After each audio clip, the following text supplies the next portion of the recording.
শ্রীল শ্রী কৃষ্ণদাস কবিরাজ বিরচিত ও শ্রী শ্রী রাধা গোবিন্দনাথ কর্তৃক সম্পাদিত শ্রী শ্রী চৈতন্য চরিতামৃত গ্রন্থের আদিলীলার সপ্তম পরিচ্ছেদের 18তম পয়ার থেকে আজকে আমাদের পাঠ শুরু হবে। আজকের পর্ব 54। ওম গুরবে গৌরচন্দ্রায় রাধিকায় তদালয়ে কৃষ্ণায় কৃষ্ণ ভক্তায় তদ্ভক্তায় নমো নমঃ। উজ্জ্বল বরণ গৌরবর দেহং বিলসতি নিরবধি ভাব বিদেহং ত্রিভুবন পাবন কৃপয়ালেশং প্রণমামি শচীসুতং গৌরবরং। 18তম পয়ার।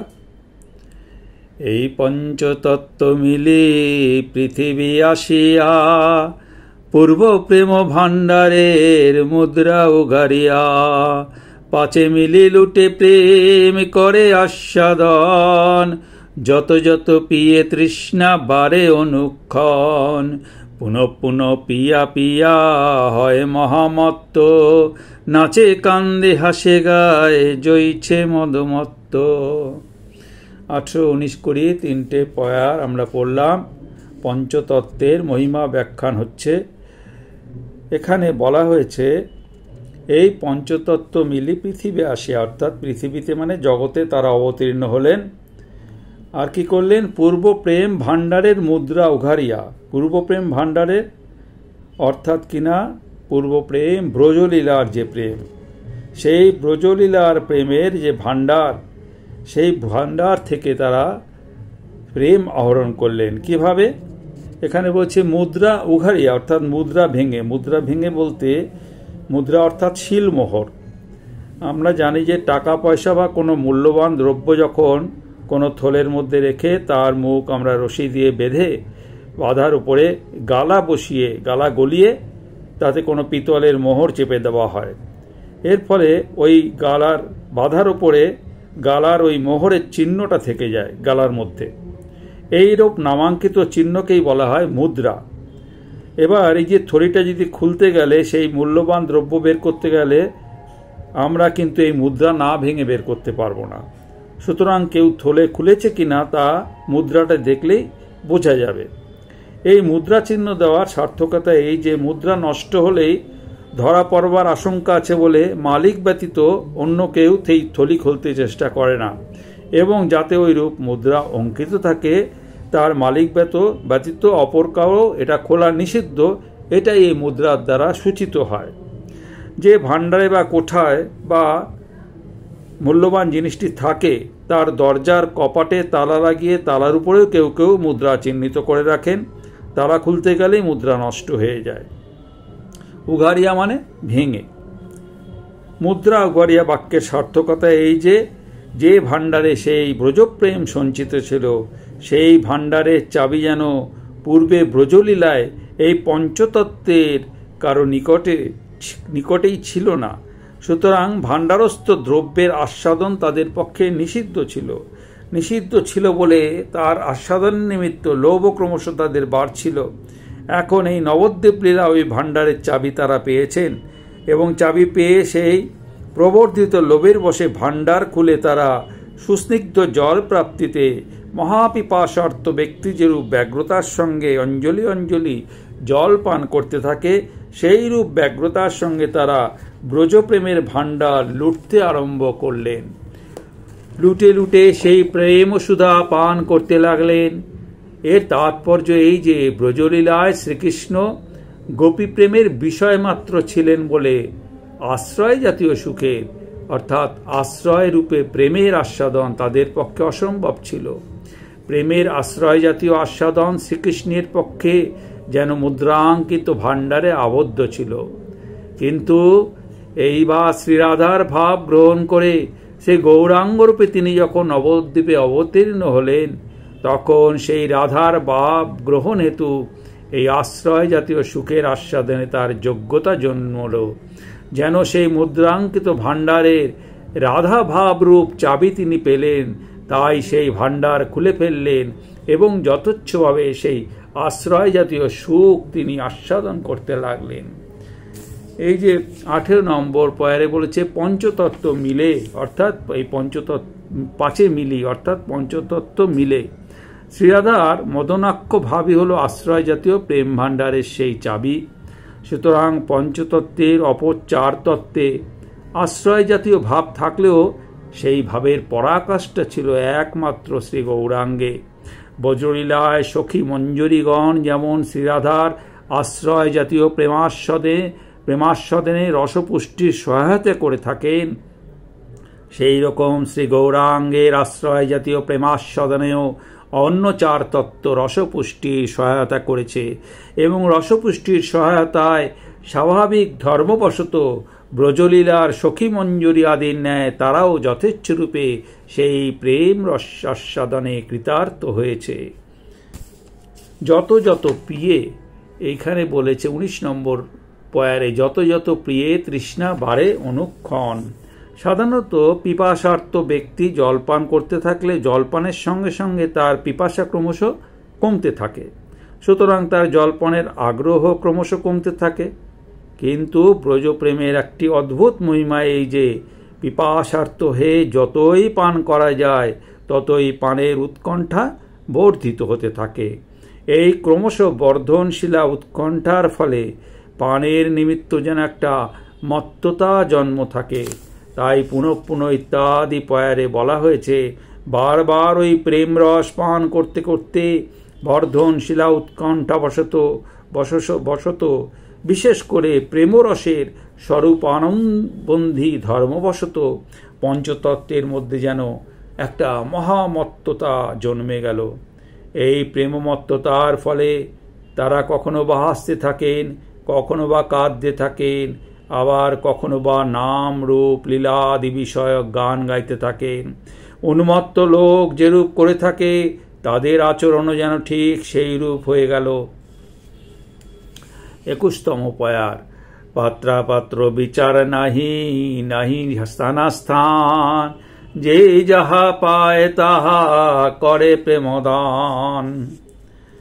কেবল যে তারা নিজেরাই সেই প্রেম সুধা পান করছিলেন তা নয়, পরন্তু তারা প্রত্যেকেই পাত্রাপাত্র স্থান আস্থান বিচার না করে যখন তখন যেখানে সেখানে যাকে তাকে উষ্ণ প্রেমসুধা দান করেছেন, যাকেই সাক্ষাতে পেয়েছেন তাকেই সেই প্রেম দান করেছেন। পাত্রাপাত্র বিচার বলতে বলা হচ্ছে যে পণ্ডিত মূর্খ, ধনী দরিদ্র, ব্রাহ্মণ চণ্ডাল, হিন্দু অহিন্দু, পাপী পুণ্যাত্মা প্রভৃতি কোনরূপ বিচার না করে তারা দান করেছেন সেই প্রেম। অপরাধীকে কিরূপে প্রেম দান করেছেন সেই সম্বন্ধেও বিচার আছে পরবর্তীকালে। এখানে বলা হয়েছে নাহি স্থানাস্থান এই পয়ারে, অর্থাৎ দেব মন্দিরাদি কি গঙ্গা তীরাদি পবিত্র স্থানের অপেক্ষা না করে ঘাটে মাঠে ঘাটে যেখানে যাকে পেয়েছেন সেখানেই তাকে প্রেম দান করেছেন। প্রেম দান অর্থাৎ প্রেম প্রাপ্তি সম্বন্ধে যোগ্যতা বিচারের মাপকাঠ জাতিকুল বিদ্যা ধন সম্পত্তি আদি নয়, চিত্তের যে অবস্থা বিশেষই এর মাপকাঠি। যে পর্যন্ত চিত্তে অপরাধ আদি জনিত বা দুর্বাসনাদি জনিত কলুষ থাকে, সে পর্যন্ত ভক্তি মুক্তি স্পৃহা থাকে, সে পর্যন্ত প্রেম পাওয়া যায় না। শ্রবণ কীর্তনা আদি সাধন ভক্তির অনুষ্ঠানে চিত্তের মলিনতা দূর হলে ভগবৎ কৃপায় প্রেমের আবির্ভাব হতে পারে। প্রেম শ্রবণাদি শুদ্ধ চিত্তে করয়ে উদয়, ইহাই সাধারণ বিধি। কিন্তু শ্রীমন মহাপ্রভুর প্রকট লীলাকালে কেবল যে ওই সাধারণ বিধি অনুসারেই প্রভু প্রেম দান করেছেন তা নয়, প্রভু যে প্রেমেরও করুণার বন্যা প্রবাহিত করেছেন তার অচিন্ত শক্তির প্রভাবে যে কেউ প্রভুর মুখে হরিনাম শুনেছেন কিংবা তার শ্রীঅঙ্গের প্রতি দৃষ্টিপাত করেছেন অথবা তার কৃপা দৃষ্টি লাভ করার সৌভাগ্য পেয়েছেন, তন্মুহূর্তেই তার চিত্তের যাবতীয় কলুষ দূরীভূত হয়েছে, তন্মুহূর্তেই তিনি কৃষ্ণ প্রেম লাভে কৃতার্থ হয়েছেন। প্রেম দান ব্যাপারে প্রভু এবং তার শক্তিতে শক্তিমান তার পার্শ্বদবর্গ যোগ্যতার বিচার করেননি। আপামর সাধারণকে তারা সুদুর্লভ ব্রজপ্রেম দান করে কৃতার্থ করেছেন। এটি হচ্ছে গৌর লীলার অপূর্ব বৈশিষ্ট্য। 22তম পয়ারে বলা হয়েছে, লুটিয়া খাইয়া দিয়া ভাণ্ডারো যারে, আশ্চর্য ভাণ্ডার প্রেম শতগুণ বারে। লুটিয়া খাইয়া দিয়া ভাণ্ডার উজারে। লুটিয়া মানে ব্রজপ্রেমের এই ভাণ্ডার লুট করে, লুটে পুটে খাচ্ছে। খাইয়া প্রেম সুধার ভাণ্ডার লুট করে নিজেরা তারা যথেষ্টভাবে সেই প্রেম সুধা পান করলেন। শুধু পান করেই সন্তুষ্ট হলেন না, ক্ষান্ত হলেন না, তারা যাকে তাকে তা দানও করলেন। এইরূপ করতে করতে তারা প্রেম সুধার ভাণ্ডার উজাড় করে দিলেন, যেন মনে হয় যেন ভাণ্ডার শূন্য করে ফেললেন। কিন্তু এ তো সাধারণ ভাণ্ডার নয়, এটা যথেষ্ট দানেও প্রাণে প্রেম সুন্দর প্রেমের ভাণ্ডার কিন্তু শূন্য হয়ে গেল না। এটি আশ্চর্য ভাণ্ডার, অচিন্ত অদ্ভুত মহিমা সম্পন্ন ভাণ্ডার। তাই এই ভাণ্ডার থেকে যতই জিনিস ব্যয় করা যায় ততই যেন ভাণ্ডার পূর্ণ হয়ে ওঠে। এ তো প্রেমের পূর্ণতার পরিচায়ক।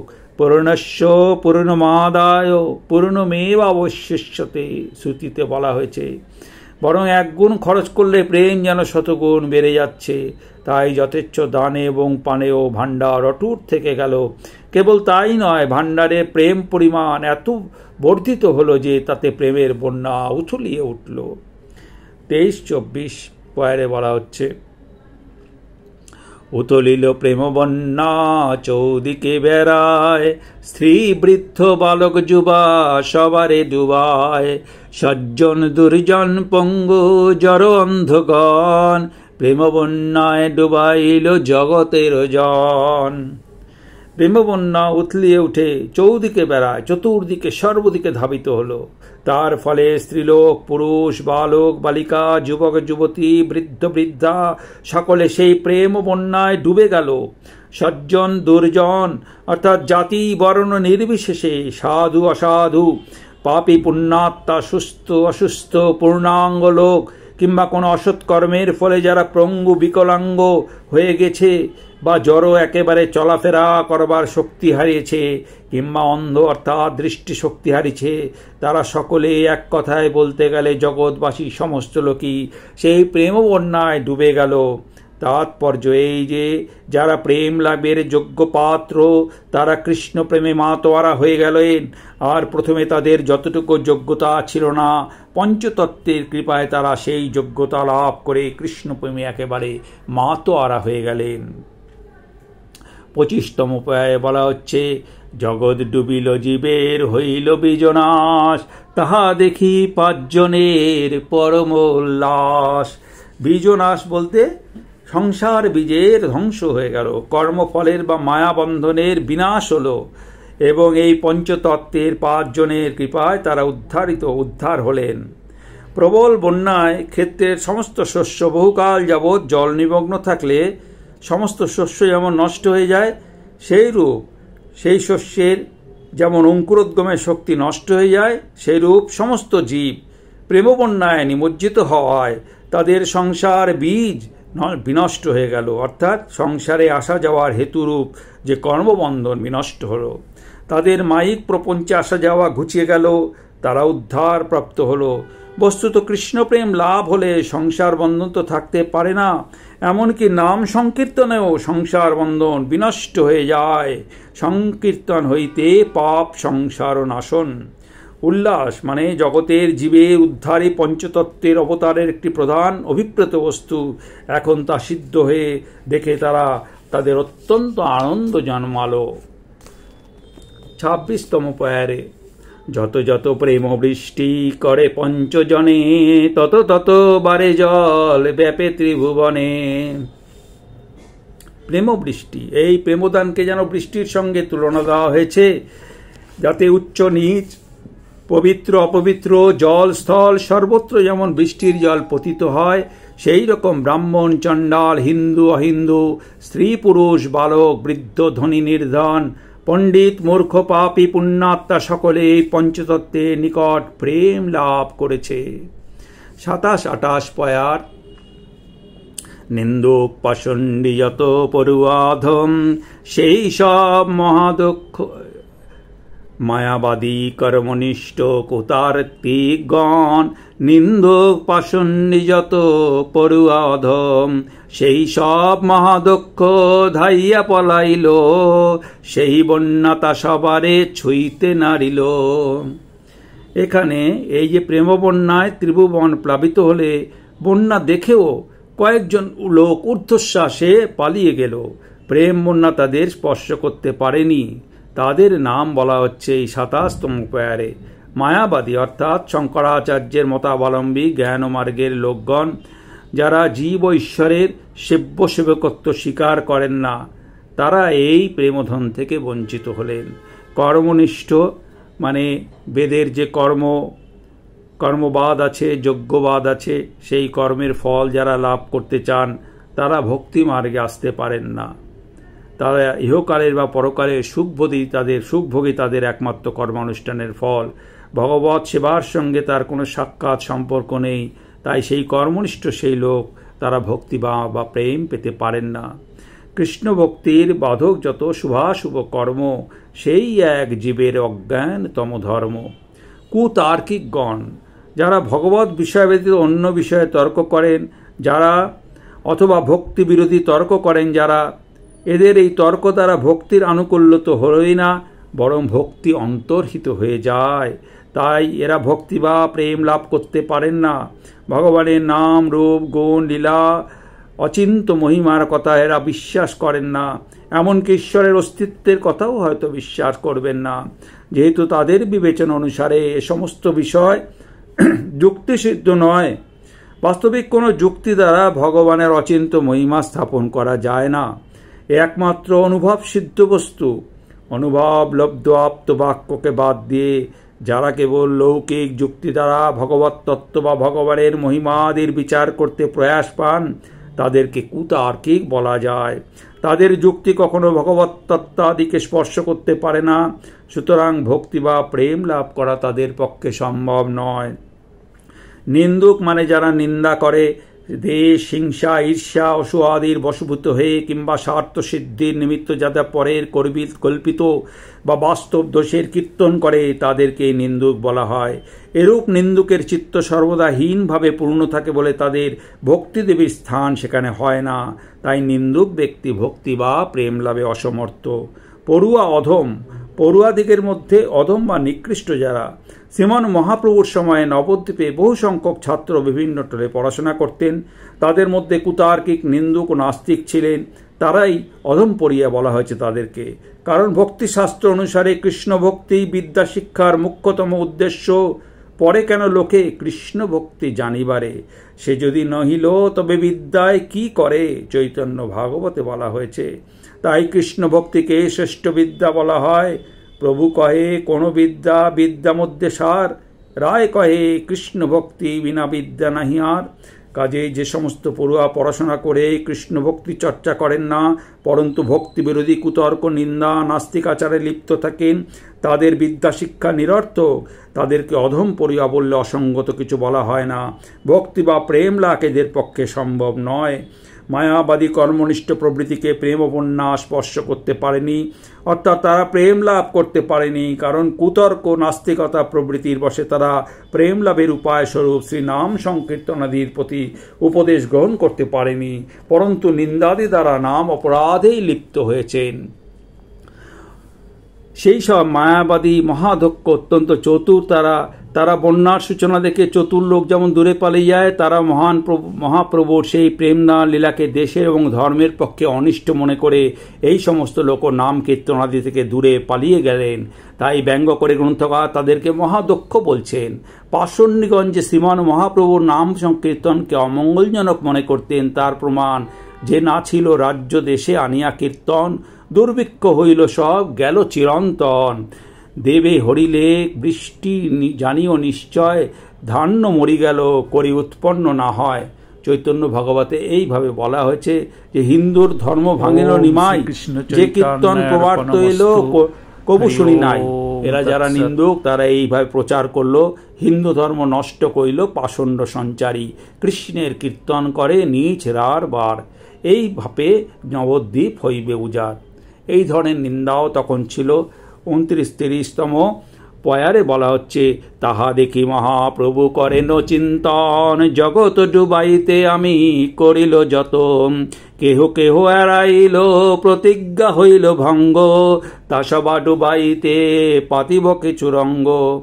এই যে মায়াবাদীরা পালিয়ে গেল প্রেম না পেয়ে, তাদেরকে প্রেমবন্যায় ডুবাতে, সকলকে প্রেম দিতে প্রভু কি করবে? তারা তো এড়িয়ে গেল, পালিয়ে গেল। প্রভু প্রতিজ্ঞা করল, প্রেম দানের প্রতিজ্ঞা, জগতের সকলকে আমি প্রেম দান করব। তাই মহাপ্রভু একটি প্রতিজ্ঞা করল, একটি কৌশল করবেন তিনি। এই 30তম পয়ের মাধ্যমে আজকের পাঠ সমাপ্ত হলো। ওম শ্রীকৃষ্ণ চৈতন্যার্পণমস্তু। হরি ওম তৎসৎ।